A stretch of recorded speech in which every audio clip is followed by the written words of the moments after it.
Good morning, students. So, in today's class, we will be studying the disadvantages or demerits of auditing.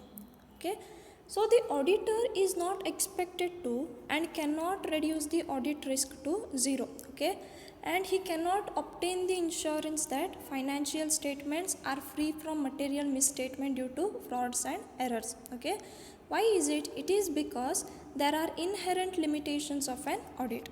So the limitations arises because of the following reasons. Okay, first one is the frauds by management.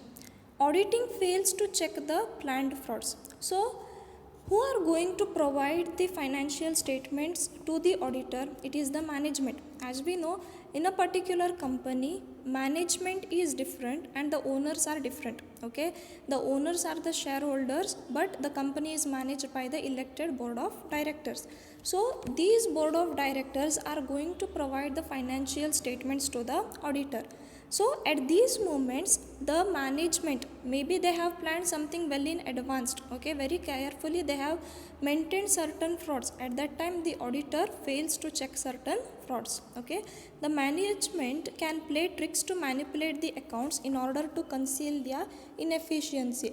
Maybe they have deliberately done something that even the auditor cannot find it out. Okay, so it can be persuasive to the auditor, but it cannot be conclusive. Okay, means what?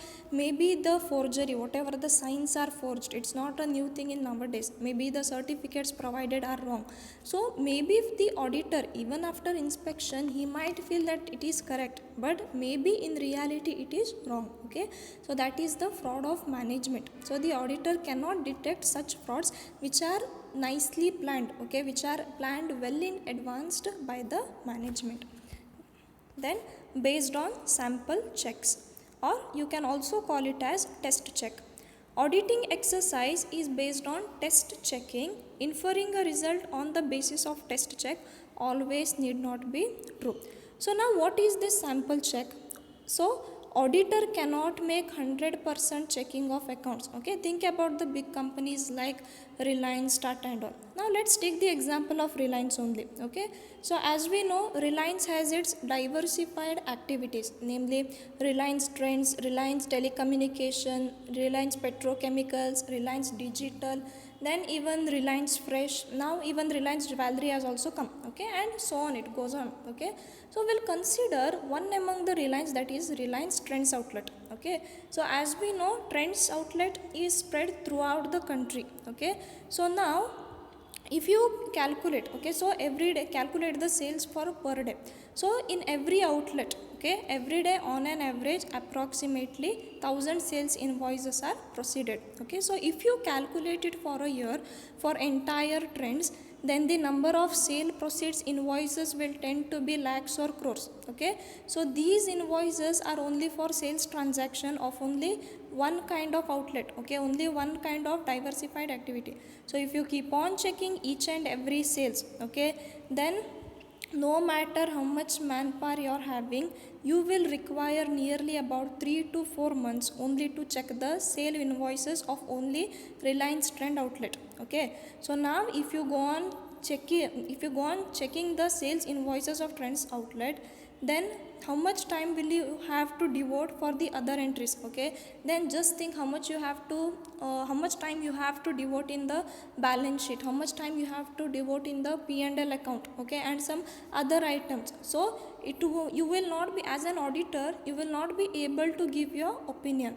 That's why the auditor checks on the sample basis. Okay, that is, he only checks the material items and ignores the immaterial items. Okay, now maybe there are possibilities of misappropriation or manipulation in the immaterial items that are left off. Okay, that is, the auditor hasn't checked the immaterial items, but it cannot be found out as the auditor hasn't gone through it. That's why even the institute, okay, even the institute says that the auditor has to give the true and fair view, not perfect and correct view. Okay, so what is this true and fair view?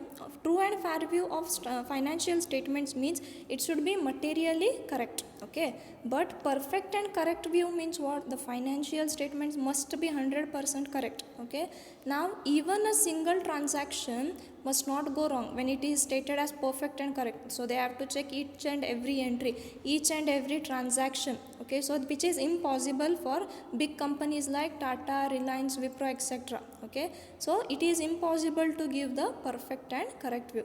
So as a auditor you have to give true and fair view. Okay, so whatever the items you have left off, whatever, so need not that whatever the samples you have taken are totally true. Maybe the items which you have left off, okay, maybe there is manipulation in those accounts, so it cannot be found out. Then next one, insufficient time. Okay, again let's take the example of Reliance itself. So as I told you, if you go on checking the sales of each and every invoice, okay, of Reliance outlet, it would take a lots of month, okay, if you go for each and every entry. So generally the auditor needs to release the report up to a specific time. Within a specific time he has to give the report. Okay, so sometimes what happens is this, whatever the timeline is there, it becomes a constraint for the auditor. Okay, maybe in that given time the auditor cannot obtain some evidences. Okay, maybe he cannot trace out all the errors and frauds. Okay, so this is the insufficient time is one of the inherent limitation of your auditing. Then next one is based on information provided by the management. Okay, so here financial statements are provided on information provided by management. Okay, management is the one who is going to provide the auditor with the financial statements. So it is not the responsibility of the auditor to prepare the financial statements. Okay, what is his responsibility? His responsibility is to check those financial statements. So primary work of preparation of financial statements lies in the hands of management.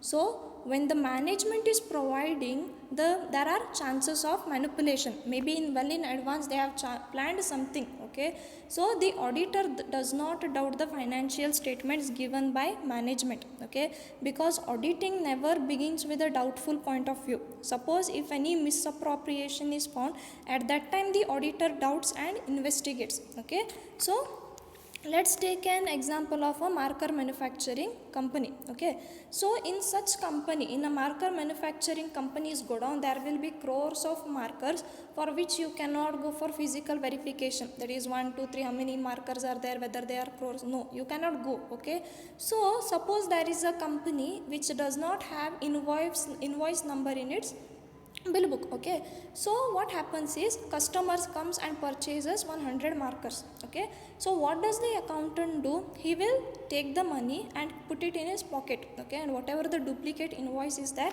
he will tear it off. Okay, because the invoice number is not mentioned. Okay, so in such a situation, how can one find out that a sale transaction has even incurred? Okay, so duplicate invoice is also torn by him, invoice is not available to find out which transaction, okay, which cash is received. Okay, secondly, cash received from sale is kept by him for himself. Okay, he did not pass any accounting entry, so automatically cash balance will match the cash account. Okay, because neither the entry is passed nor money is available, so you can't go for stock verification. Okay, because there are crores of markers in the godown, so for such transactions you can't do anything. Okay, only you can accept whatever the management says. That's why it is one of the limitation of auditing. Then wrong certificate. Auditing may fail to provide the desired results when certificates provide wrong information. Okay, so maybe now whenever the manager is doing the activity, whenever the auditor is doing, he will be given with certain evidences. Okay, maybe these evidences are not true. The auditor takes many certificates from the management and other persons, maybe they have produced wrong certificates. So detecting the wrong certificates may not be possible. Okay, so it might look as if even the auditor may feel that these are true. Okay, whatever the signs are there on the certificate, everything is true. So the auditor may feel, yes, these particular documents, these particular financial statement, whatever the evidence are provided, whatever the certificates are provided, those are true. Okay, so the auditor may feel, okay, at that time this becomes the limitation of your auditing. Then next one is, it is based on estimates. Okay, so estimates are inherent part of accounting process and no one including the auditor can foresee the outcome of uncertainties. Okay, as we all know, accounting is based on estimates. Okay, in the same way, even auditing is also based on estimates only. Okay, take for example in accounting. Okay, we'll take the example of depreciation and reserve for your doubtful debts. Okay, like suppose if you are purchasing the asset as a company. Now, will the enterprise from which you are purchasing the asset, will they give you a voucher saying that you have to maintain this much of depreciation? Or suppose if you have given the loan, okay, will the debtor say, see, you have to keep 5% RDD, I will not pay you? Okay, will he say no? Okay, so what it is, whatever the percentage of RDD is there, it is purely based on management estimation. Okay, say for this financial year management wants to pay lesser tax. Okay, so what will the management do? Simply they will increase the percentage of RDD. Okay, saying that they feel that this year the debtors won't pay more. Okay, so even the company's law, even the income tax law has allowed the management to set their estimate with the valid reason. Okay, so now framing a valid reason is not a big deal for the board of directors. Okay, that's why they will think to increase the RDD, say from 5% to 10%. So by this profit will increase and the company will have to pay the less tax. So there are chances of manipulation because accounts are based on many estimates. So depreciation, RDD, these are dependent on many estimations which management will manipulate according to their will. Okay, there is no documentary evidence for this. Okay, there is no documentary evidence for the depreciation and all, there is no voucher and all. Okay, so as the auditor you cannot argue with the board of directors on this aspect. Okay, so you cannot say the board of directors you have to maintain RDD 5%, how did you know? Okay, you cannot. Because why? Because auditor is a professional person, he has to behave and act accordingly as per his profession. Okay, so at the most what the auditor can do is take a written document. Okay, take a written letter saying that the auditor had told 5% RDD to be maintained, but the management has considered RDD to be 10%. Okay, because they feel that the debtors won't make the current payment for this particular year. Okay, so this particular letter is called as management representation letter, that is your MRL. Okay, so this is what the auditing is totally based on the estimates. The next one is no suggestion. So auditing is not concerned with the management policies. He cannot give management for better use of capital. So what is the work of auditor? His work is only to check the correctness of the financial statements. Okay, whether they are true and fair. So he checks it. He cannot give the suggestions what should have been done. Okay, he cannot say that you had to invest the capital in this field. No, he cannot give such suggestion. Okay, all he can do is he can just verify it. Okay, next one, past action. So audit is concerned with checking the past activities but not concerned with the present. So when will auditing start?